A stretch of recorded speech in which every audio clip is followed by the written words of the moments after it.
Statistika srpskih škola u Turskoj, u staroj Srbiji i Makedoniji za 1895. i 96. školsku godinu pribrao i priredio M.V. Veselinović, dvojezično izdanje na srpskom i francuskom jeziku. Iz ove knjige izdvojio bih dva poglavlja. Jedno, Solunski vilajet, grad Solun, osnovna muška škola. Upisanih ukupno 89, polagalo ispit 74.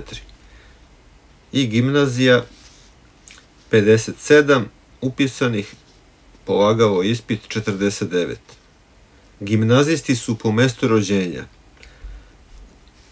dva učenika iz Soluna, dva iz Kufalova, dva iz Jenidže Vardara, jedno iz Pele u Jenidže Vardarskoj kazi, 5 iz Đevđelije, 3 iz Seova u Đevđelijskoj kazi.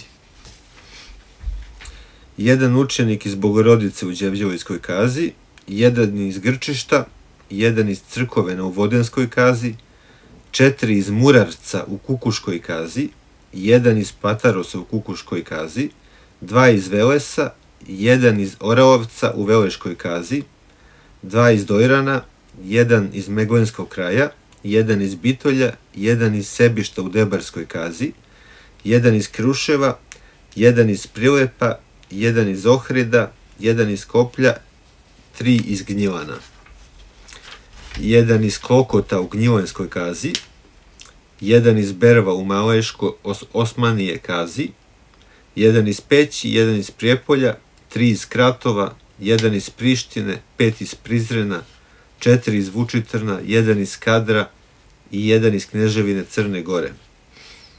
Ova je škola otvorena u Solunu 1892. godine 6. decembra. Nju je otvorio uz pripomoć Srba Solunjana, pokojni Dimitrije Popović sa svojim bratom Temkom iz Ohrida.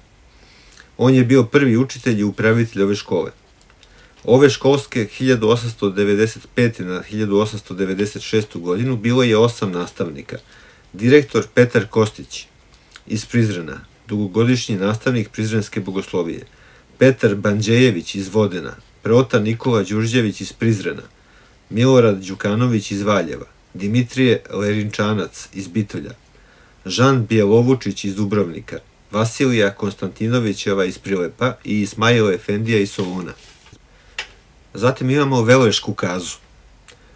Mesto Nežilovo. U ovom je selu radila škola cele godine bez formalnog dopusta, ali je Turci nekako nisu uznemiravali. Bilo je u školi svega 35 učenika. Učitelj je Panče Kostić iz istog sela. Bogomila. U ovom je selu 1875. godine, pletkama bugarske propagande, srpska škola zatvorena, a mesto ove narodne otvorena bugarska. Onda je bio srpski učitelj Jovan. Mnogo docnije bogomilci se dogovore i slože da opet svoj srpski narodni jezik obnove u školi, a bugarski izbace kao neupotrebljiv i nerazumljiv. Tako i bi. U proleće 1895. godine skupe se svi seljani i dogovorno isteraju bugarskog učitelja iz škole i najure iz sela kao stranca.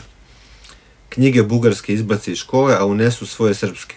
Zatim, po dopustu Veleškog kajmakama, otvori srpsku školu jedan stariji učenik iz istog sela pred Božić 1895. godine.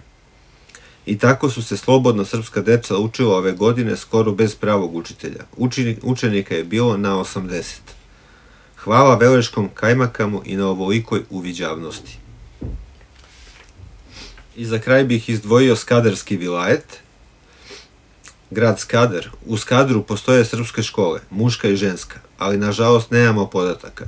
U 1893. i 94. školskoj godini bilo je 59 učenika i 21 učenica.